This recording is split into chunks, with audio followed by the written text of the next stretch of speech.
there wasn't anything known as science.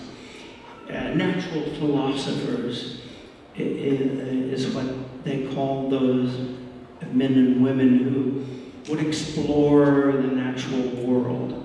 But it was also mixed up with alchemy, and it was mixed up with magic and intuition and revelation and authority, knowledge by authority, which of course was religion and kings and queens. And then in the middle of about the middle of the 18th century, the Royal Society, and the Protestant Revolution and Enlightenment, Age of Reason. Excuse me.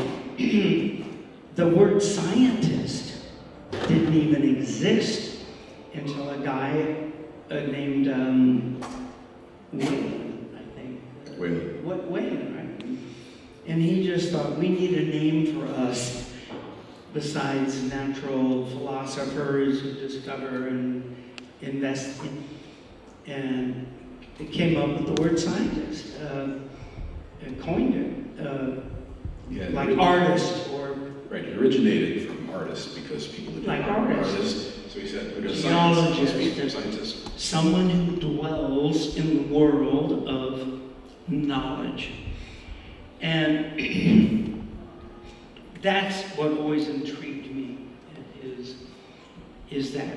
And then you know, mix that up in the world of art, which creates the images of the human condition, and science, which discovers things. Scientists do not invent stuff. We discover stuff that's already there. Like Columbus did not invent America. He discovered it. I mean, some scientists do go into business and corporations, and they do invent things, but pure theoretical and experimental science is about just discovering what is there, whether you like it or not. Einstein did not invent E equals mc squared. He discovered it. It's like, oh! Pythagoras did not invent, you know, the square of the hypotenuse is the sum of the square of the... He was like, oh! And, you know, the same with Archimedes in the bathtub. Eureka! Right. So certainly science is the discovery of the laws of nature. The laws of nature happen whether or not we are here or not. Science doesn't care what we believe. Right. That's the most important message about science, is it doesn't care what we believe. So, what I do. I mean, the research that I am involved in is studies the most fundamental structure of the universe, the smallest particles that make up everything that we are, the rules that govern them, and through studying these by smashing subatomic particles together at nearly the speed of light, we can actually recreate the conditions of the Big Bang. In fact, if you do that using the biggest particle accelerator around, which is called the Large Hadron Collider, it's located outside Geneva, Switzerland, we can recreate the conditions of the universe 1/10 of a trillionth of a second after the universe began. And that is just absolutely humbling to me, that we small primates around an undistinguished star, around a modest galaxy somewhere in the universe, we can actually literally think back to the beginning of the universe 14 billion years ago and understand what it is. So I understand that you visited Fermilab, which is my own laboratory just outside Chicago, a little while ago. Can you tell us about the visit? Absolutely. I've been there twice.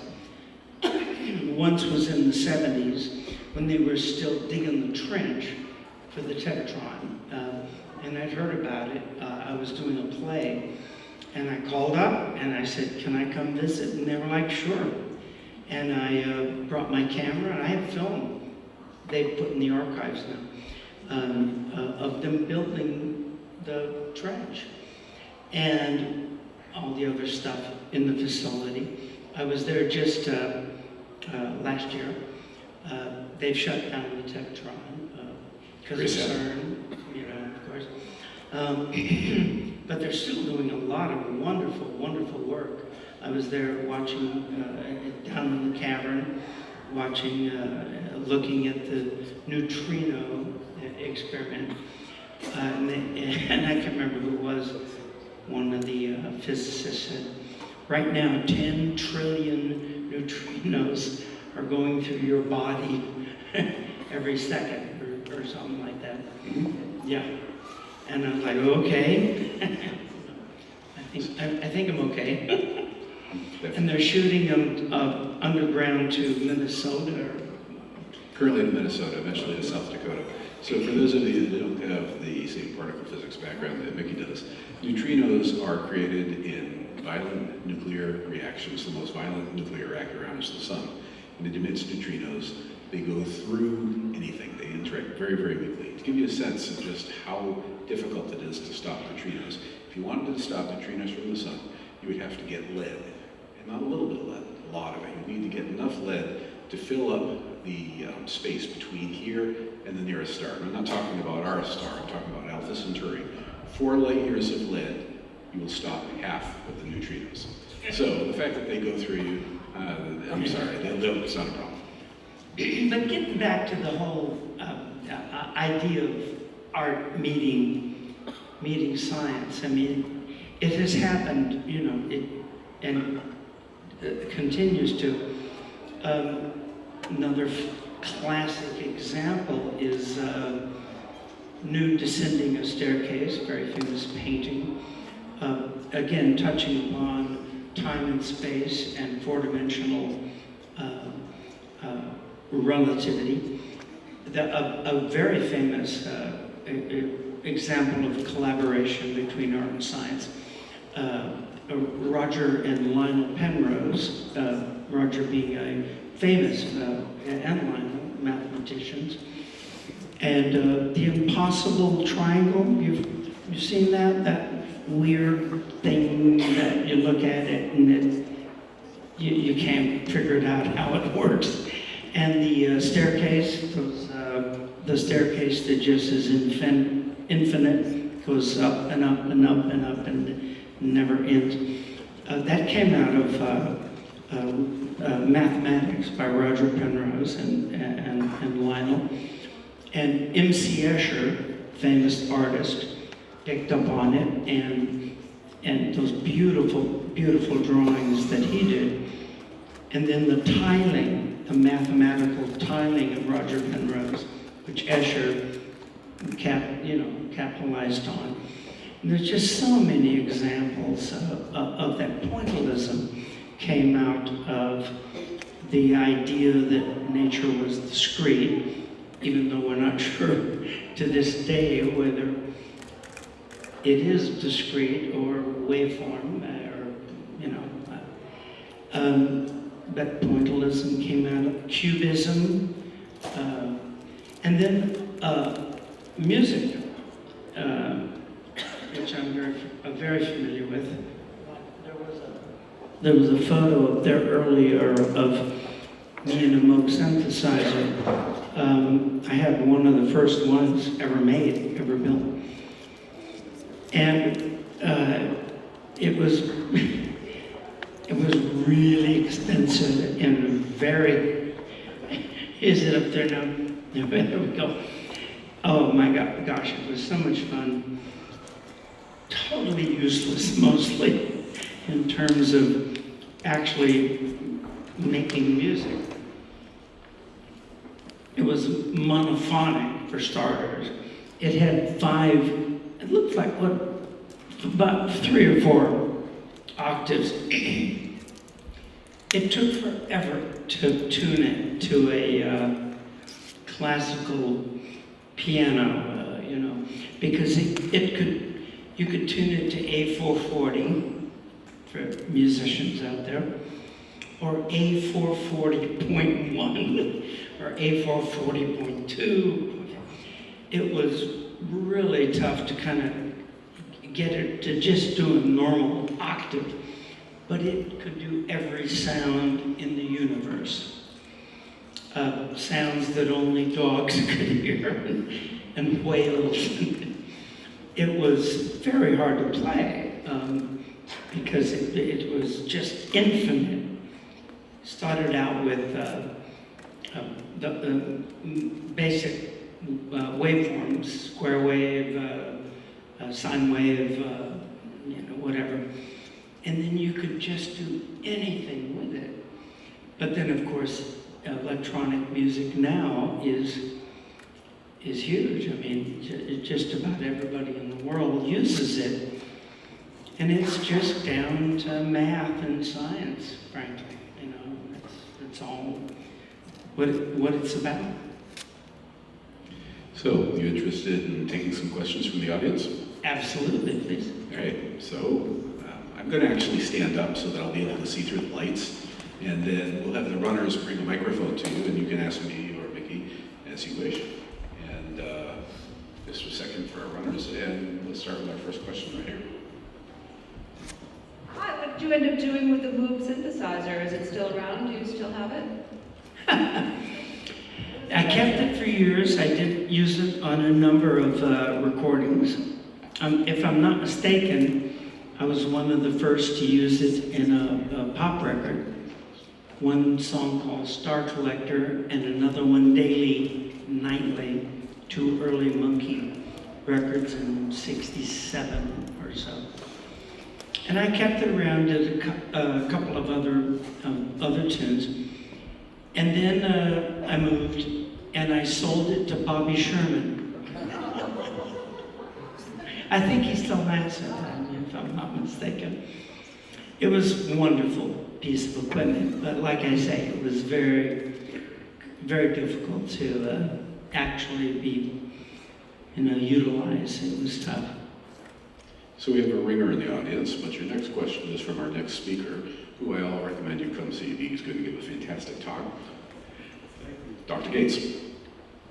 Can you hear me now? Hi, Mickey. Hi.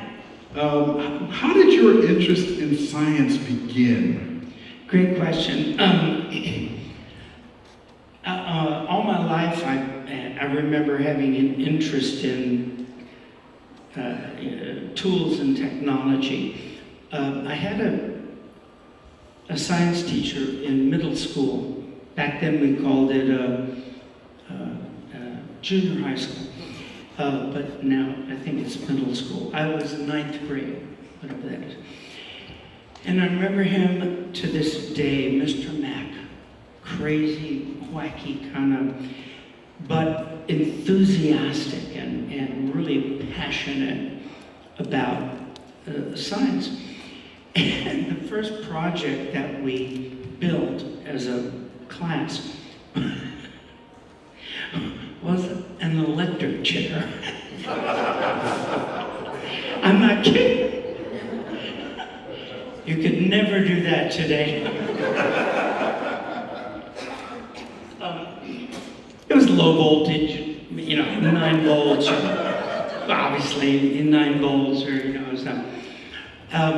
But if you were bad, and those things, this is 1950, 59, something like 58. If you were bad, you had to sit. And it was, some screen, a bit of screen and stuff, and he'd wire it up, some battery to. It didn't hurt, but it gave you that kind of buzz that you got when you put your tongue onto terminals of a 9-volt battery, and you get that kind of bitter, thing. But you had to sit in the chair. Oh boy, would that guy be in jail right now. Anyway, his passion and love of science, I kind of think that was that moment when I was like, wow, this is really, really cool. And then I got into electronics, went to electronic shop as a elective. Built crystal radio, remember that? Building the crystal radio, and then a lot of Heath kits. I built ham radio, I built an oscilloscope, I built all that stuff. So I just started getting interested in that world of knowledge. Again, remember, science just means to know. And over the years, the decades, I really got very, very interested in all the sciences, but more specifically physics. Of course. And yeah, of course. But also anthropology and archaeology and biology and all of them. But physics, I seem to really kind of, just get, I don't know, started getting passionate. And within physics, particle physics, and then gravity. For some reason, I wanted to invent flubber. I wanted to be the guy that, invented flubber. But particle physics, in the 60s, I read I think it was Wheeler, had a book and mentioned the Higgs boson. This is way back in the 60s when Peter Higgs and Francois Engler predicted, they were predicting the Higgs boson. My first email address was Higgs 137. This is early 90s. Higgs for the boson, of course, and 137 for the fine structure constant, 1/137, which is this weird number that keeps popping up all the time.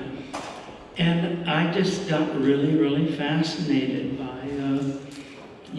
by physics and particle physics, especially. I can quote the Standard Model by heart, easily. And that's, how it started, and that's, what I love. I'm a closet physicist.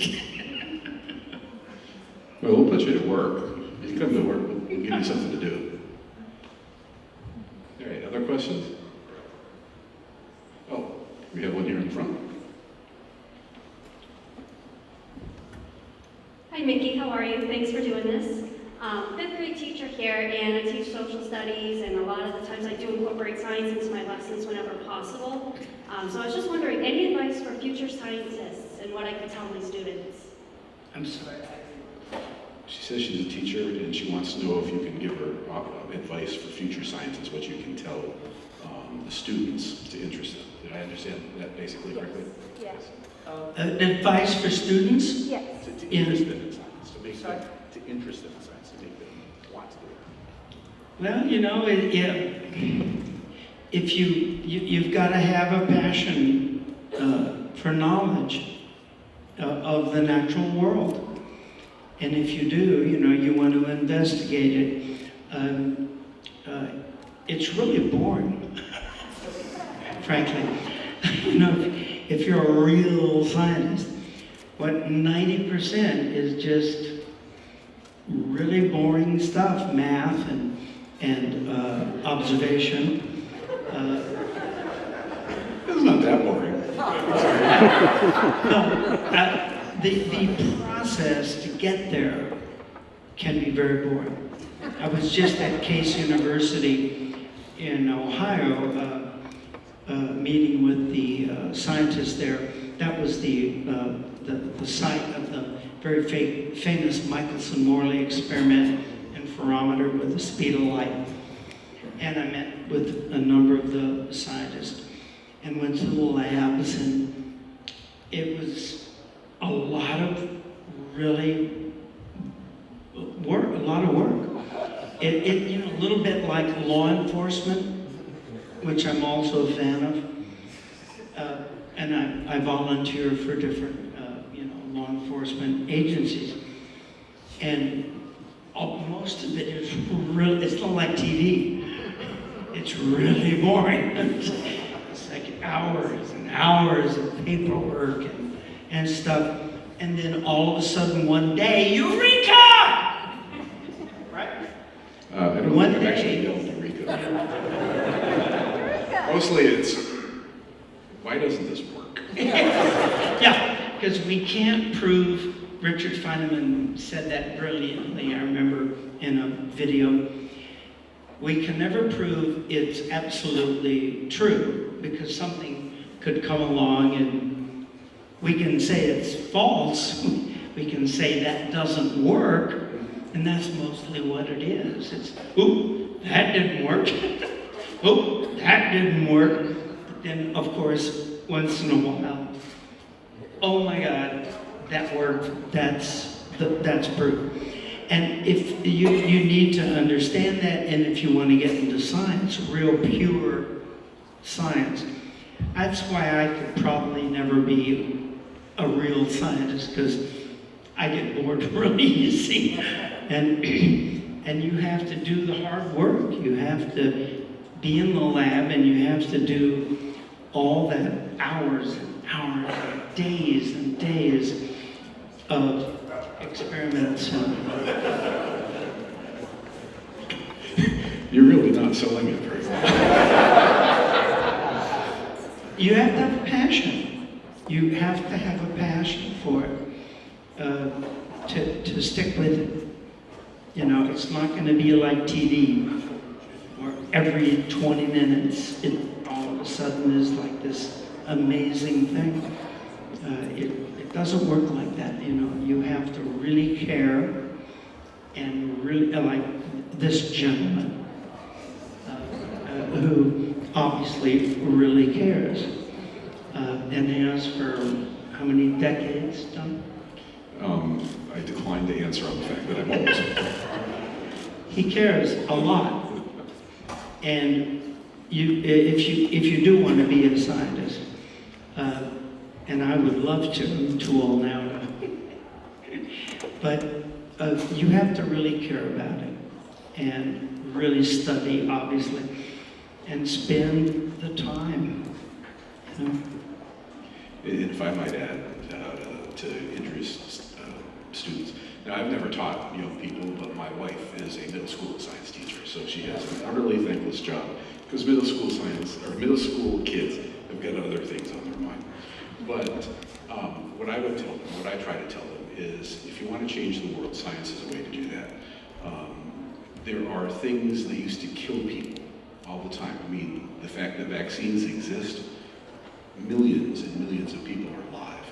The fact that we can fly, the fact that we have invented things that have made human life so much better than ever before, the technology that comes from it. These are the things that you can tell a kid that if you come up with the right idea, you can make the world a better place for billions and billions of people. Now, there are people who buy into that because they're interested in the technology and so forth, the internet. I mean, when you think about it, there are a few things that have changed our lives in the last 50 years. The pill for women has revolutionized the social dynamic of power in the world. That's fantastic. The microwave. I mean, for those of us of a certain age who remember, anytime you wanted to heat up something, you had to put it on the stove, and it took forever. And then you just put it in the microwave and press a button, and by God, it comes out and it's warm. These are things. The internet. I mean, just about 20 years ago, think how difficult it was to communicate with people, to get information, to do that. But now on the internet, we have the knowledge of the world at our fingertips. These are things that have truly changed the world. And let me tell you that this doesn't motivate me at all, because that's not my thing. My thing is the truly timeless questions, because thousands of years ago, people would go out and look at the clear midnight sky and wonder questions like, how did we get here? You know, how did the universe come to be? Does it have to be that way? And now scientists can actually start to answer those questions. So, you know, different people get different answers, but these are the ones that I would offer. So. Oh, there's one up in the back. Yes, Mickey, I just want to know, how did you meet Davy Jones? And how were the Monkees founded? And where were you from originally, Mickey?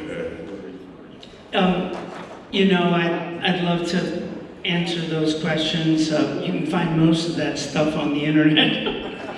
But this is not the proper forum, as far as I'm concerned, to discuss monkey stuff. I want to kind of keep this to science and that, again, that, sort of coagulation between science and art. To me, that's really, really important. And I'm hoping it is to at least some of you. And there is a meeting of the minds in that way. Art, like I said earlier, art creates, science discovers. And I'm very, very dismayed sometimes at how many people that I talk to just don't understand even what science is. They think it's just another form of, guesswork. And of course, there is the guesswork initially. That's what a hypothesis is. It's like, I gotta guess. And then you compare that to experiment, obviously, and the scientific method. But that way that science and art, and not just painting art, but music, sculpture, the golden mean goes back to, Leonardo da Vinci and Galileo, and then the way that science and art have always met, and sometimes and influenced each other, and back and forth and back and forth. That to me is what's so fascinating, and that frankly is why I'm here. So I think there's another question up in the back. Can you hear me? Okay, here we go.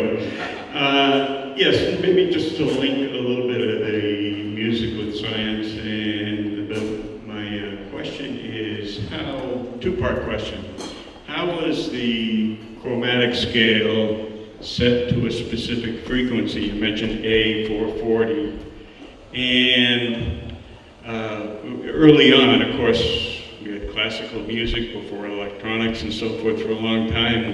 What scale were they using? Exactly 440? How did they know the exact frequency? The second part of the question is, are there standardized frequencies in the universe that are created by objects out there? For example, I heard that there's a standard frequency for quasars, or I don't know, other objects. Maybe this is Don's question, but can you address those two? How the scale was set, and then are there frequencies out there in the universe that are standard frequencies? Well, my understanding is that the classic European scale based on A440, and it's not the only scale. There are scales in other cultures that are very different. Eastern, for instance, scales have very different chromatic notes. It has to do, my understanding is it has to do with certain frequencies that resonate within us for whatever reason, maybe reasons we will never know, but just tend to connect. The minor keys in a very famous BBC documentary correlated the minor scales of Jewish laments. I can't think of the name of the scale right now, but it's what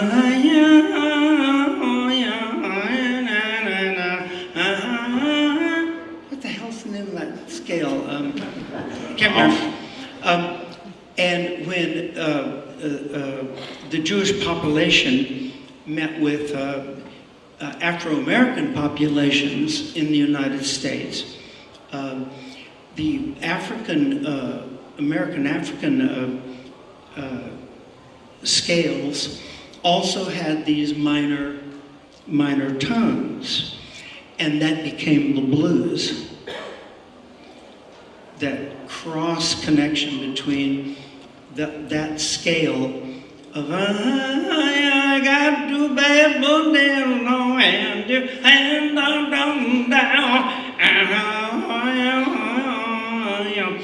The seventh, a lot of use of the sevenths.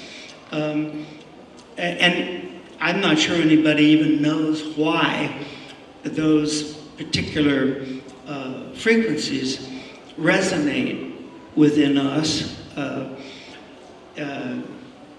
but they do.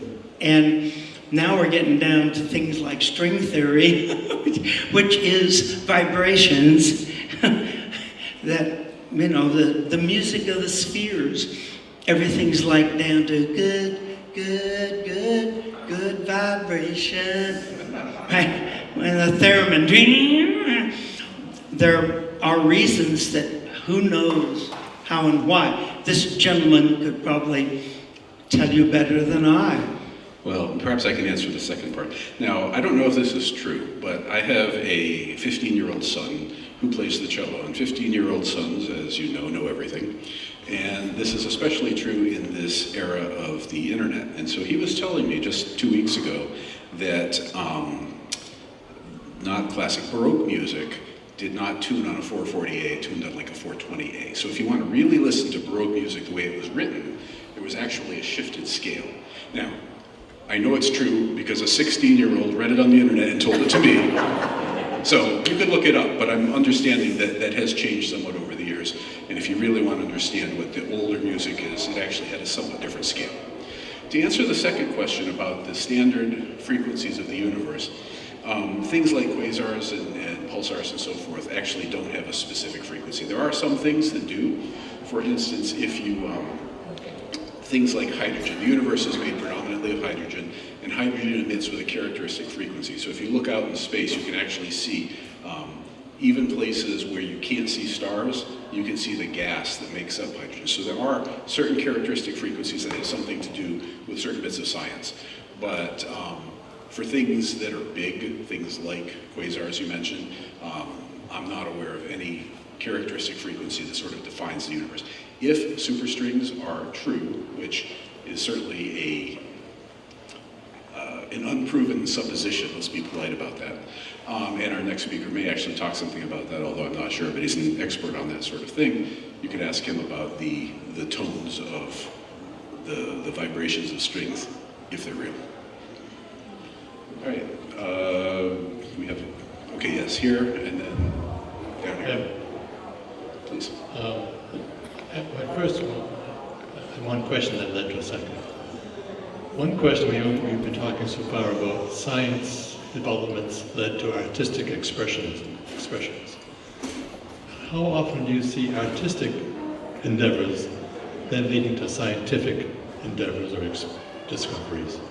The only one that comes to my mind relates to music, with Pythagoras working on this intervals of fifths and the octave and the thirds, then leading to the study of strings and string vibrations. That's the only one that comes to my mind. Well, let me take a stab at that one. So there was a woman, an absolutely brilliant woman by the name of Emmy Noether, who was a German physicist born in 1884 or something like that. So it was at a bad time. She wasn't given the recognition that she should, because that just was the way of the time. But she was brilliant, absolutely brilliant. She came up with this what we call Noether's theorem, which relates symmetries of equations with scientific observations. And by symmetries, we mean things like if you take a circle and you flip it, it still looks like a circle. Or if you take a triangle and flip it or rotate it 120 degrees, it still looks like a circle. Now there's different types of symmetries, but her idea has led to the more modern concept of symmetries in science. And so now what you often find is that theoretical physicists look for these symmetries because they have sort of an artistic beauty. And whether it's right or wrong, and it might be wrong, there is this prejudice that a correct theory must also be a beautiful theory, where beauty is represented by these symmetries. So in that sense, the idea of the artistic symmetries is actually guiding an awful lot of very smart people to come up with modern theories. Do you have anything to add? No, Okay, good. Question up here, the young lady in pink. Good evening, thank you so much. So my question is primarily to you, sir. As I'm sure everyone can hear, I was born behind the Iron Curtain, which means that my father had the dubious honor of studying. Can you pull the mic away a little bit? It's really hard to hear you. So my father had the dubious honor of studying college-level physics in the Soviet Army, which is not an approach I would recommend to anyone. And the one thing he truly remembered from it was a classmate of his having been taught about the structure of the atoms, asking the poor gentleman reading the lecture, okay, so I understand the whole thing about the proton and the electron and the neutron, but however small they are, there must be something in between. So what is in between them? And the colonel who was reading it looked at this guy like he was an idiot, and he said, come on, what do you mean what's between them? Air, duh. So that's haunted me since my childhood, and I was wondering if, with what we know now, it is possible to get a somewhat better answer to that question. So you're asking what's inside the atom? You get protons, neutrons, and the electrons on the outside. So what's in there keeping it all apart? Yes, I mean there must be, no matter how infinitesimal, for an electron to rotate or to phase in and out or to move in any way, there must be some sort of space that is part of that atom. So how is it occupied or not occupied, and do we know anything about the matter? Okay, so the nature of an atom is actually very complicated, and you will get different answers depending on how deeply you want to delve into the question. So the simplest way to think of an atom is much like a solar system, where you have a nucleus in the center and you have electron planets floating around the outside. Now, there's a lot wrong with that, but there's a lot right with it as well. And in the same way that in the solar system, there's a vacuum where the planets go, there's nothing in the atom. It's just the nucleus and the electrons zooming around the outside. Now, as you study it more carefully, you learn immediately that that Lincoln guy doesn't know what he's talking about. There's none of this business about planets or something like that. Because in the 1920s, we learned that electrons are simultaneously everywhere. Now, if this does not blow your mind, you're not listening, because it doesn't make any sense. But you have the nucleus of the atom, you have the electron in sort of a cloud that is simultaneously everywhere until you look at it, and then you find it in a place. And so, in that sense, you could say that an atom has got the nucleus at the center and this cloud of probability, this place where it could be. And it is actually not where it could be there, it is all those places at once. So that's what the center of what an atom looks like. And yes, it should confuse you. It still confuses me, and I've been doing it for 30 years. We have another question. Okay, I'd like to, being a musician, I'd like to tie in a little bit of the music and the science thing. And as Micky said, people using synthesizers. I have 3 guitar synthesizers in my guitar rig right now, and I had one of the first monophonic guitar synthesizers back in the 70s. So I'm big on the forefront of electronics in music. But now we are marrying vintage science. So what's happening now is I do a lot of videos for Line 6. I use a Helix. The Helix gets into science and modeling of vintage gear. Like, they made a virtual light bulb that's inside of a Univibe that controls the modulation. And it sounds exactly like my vintage Univibe. I mean, they model the circuits, they model the microphones, they model the wood of the cabinet, they model the speaker, they model how everything works. And I've dealt with people who are just such vintage heads, and they won't look at this kind of thing, but if you put my rig behind a curtain, they go, oh wow, that's a 57 Tweed Deluxe. I mean, it sounds just like it. Science is the way to go. I went from a wall of Marshalls in back of me. We opened up for John Wilson from the movie. He had his solo thing. So I had a massive rig. I have I have a pedal board with all my stuff on it, and I have a couple little PA cabinets in back of me. And it sounds like my huge rig. Science is the forefront right now of vintage music. So I figured I would clue you in. I'm sorry, what's the question? Yes, we agree. We totally agree with You you. mentioned tying music in with science, and I wasn't hearing a lot about it, so I figured I'd throw this out and give some fodder. Well, yeah, it's true. I mean, especially in terms of electronics and computer electronics. All right, we do not have too much more time, so we have a question from one of our volunteers over here. Hi, actually my question is to both of you. I'm a grad student in physics who dabble in music and arts. And one of the major things I noticed is vocabulary does not translate to artists the same way that it is to scientists. And I don't know if it's scientists not great with naming things, or we're not doing a good job in translating certain concepts to the public. First of all, do you think that's an issue? And if it is, how can we bridge the gap between artists and scientists so they speak the same language? Well, we'll just teach musicians about quarks and leptons and neutrinos, clearly. Once they figure that out, then it'll be easy. So, Sorry, what was the question? the question is, how can the two communities speak to one another given they speak such different languages? The two communities? The art community and the science community. Well, I think the art community and science community, they speak to each other constantly, whether they even know it. They're doing that. A couple of examples that I gave you, Picasso, Salvador Dali. There are artists right now that are, I'm sure, capitalizing on the knowledge of the new discoveries in science. Television and films have done it for forever. What was that movie? Interstellar was very careful about incorporating science. That one sequence where that group of people landed on a planet and they said, well, the gravitational field here is humongous. And the guy left on the mothership, remember, and they went down to the planet and spent, I don't know what it was, 20 minutes, in this massive gravitational field.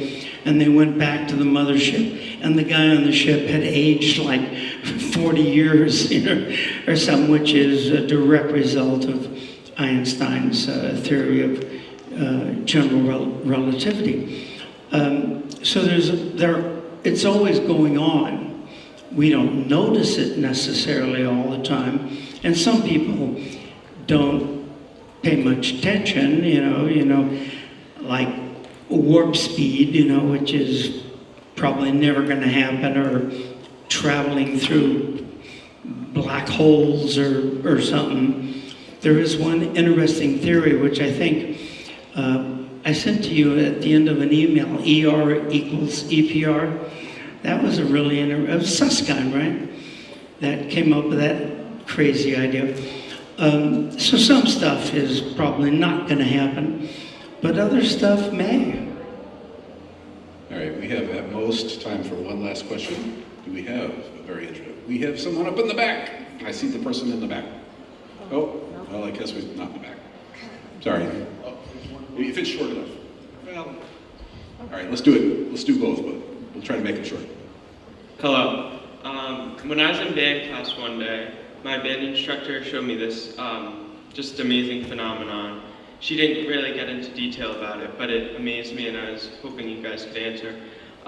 We were tuning our instruments one day, and we had the lower octave, and then one above it, and then the highest one.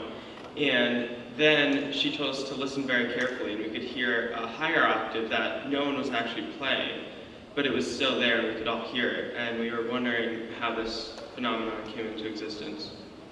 Oh. What was the question? He says that if you play a lower octave or a second octave and a higher octave, you hear auditorially an octave that's not really there, that an instrument wouldn't hear, but you as a ear does hear. And so if you know anything, I don't know. Yeah, overtones, that's called. And it's true, you know, you can hear overtones, because when a string, say, vibrates, it has the one major tone, but then there can be overtones.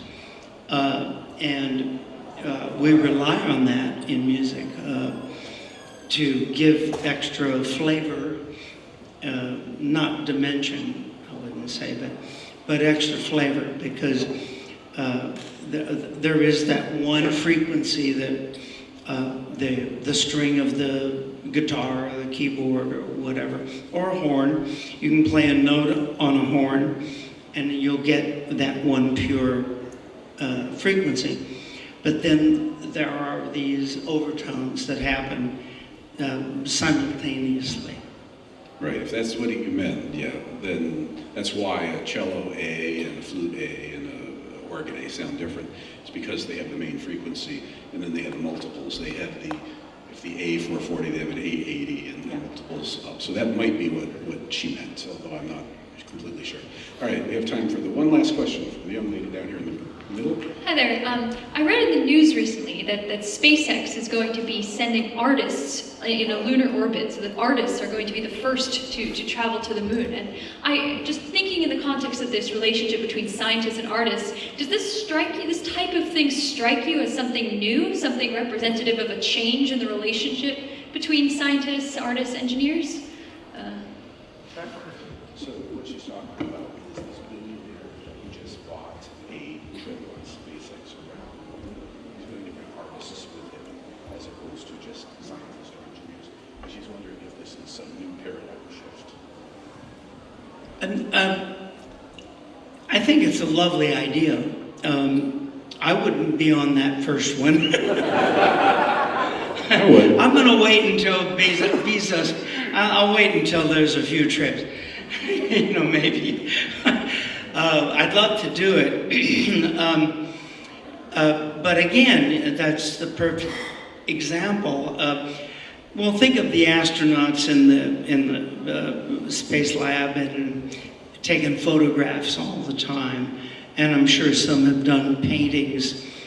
Because again, art is representational of our experiences anywhere, at any time, from cave drawings in German, Neanderthal, caves.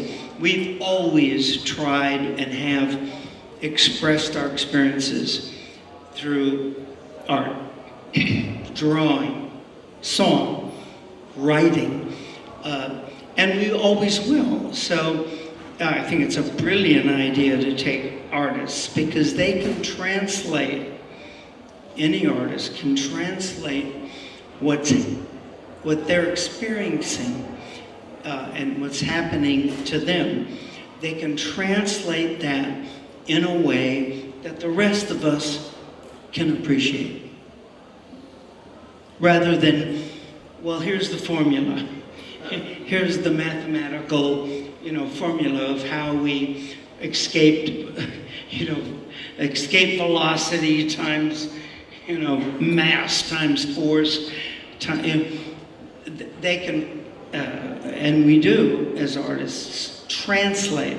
I did a number of songs and music over my life where I have taken the science of computer graphics or speech, early attempts to duplicate speech through computers. And that's what we do. We translate it so that the rest of us can get a sense of of that. Because if you were to just take that trip, which the gentleman is going to take, and you were just to print out all the math and all the science, that'd be great. It'd be accurate and wonderful. But could you or I get any sense of what really happened? No. That's going to take art. And that is going to have to be our final word for Micky tonight. So please, thank you.